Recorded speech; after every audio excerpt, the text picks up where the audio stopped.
A divine message descended from the ninth heaven. Administrator privileges detected. Format 3 realms? Liu Ruyan gazed at her max-level skills, purification arts, alchemy touch, beast taming mastery. Suddenly, a bold conjecture struck her. Could this overloaded system interface, now materialized before her, be the original divine essence she had lost millennia ago? The layers of identity mysteries keep piling up. How many secrets are truly buried in her past? Now, let's dive into the story with these burning questions. Rain hammered the ground relentlessly on that storm-swept night, turning the alley behind Linjiang City's mortuary into a flooded mirror. The water pooled so clearly it reflected the intricate 1,000 miles of rivers and mountains, painting adorning Liu Ruyan's oil paper umbrella. Raindrops pattered sharply against the canopy, yet even this noise couldn't drown out the eerie chime of bronze bells dangling from the umbrella's ribs, a haunting melody that inexplicably morphed into half a stanza of the Jingshang melody, an ancient dirge.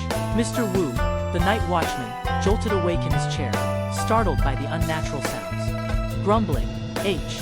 The moment he opened the door, a gust of wind and rain slammed into him, nearly knocking him off his feet. Before he could steady himself, the umbrella tilted slightly, revealing Liu Ruyan's frost-pale face beneath. Her piercing gaze radiated an icy authority as she uttered either a command or a threat. Step aside. Or perhaps, would you prefer to hear the full Requiem invocation? Mr. Wu's blood ran cold.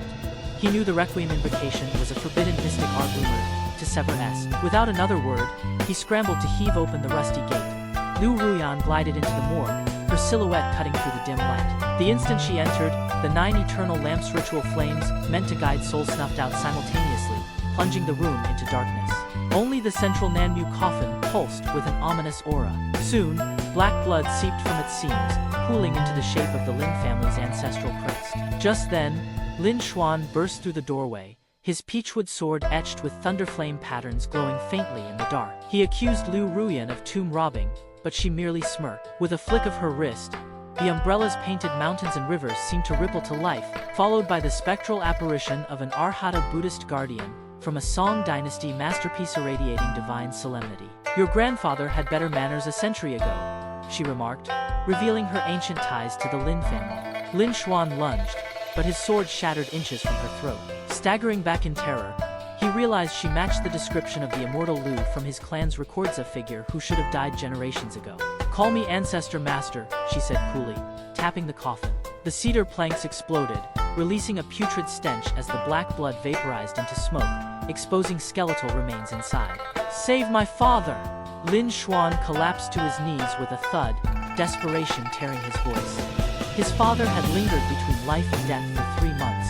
Liu Ruyan studied the withered man's image reflected in her obsidian bracelet and frowned. His lifespan ended 20 years ago. Someone has stolen life force from his descendants to sustain him. Horrified, Lin Xuan offered his own life in exchange, but Liu Ruyan shook her head. Your family's debts run deeper than you know. Still, your filial piety amuses me. You'll obey me without question.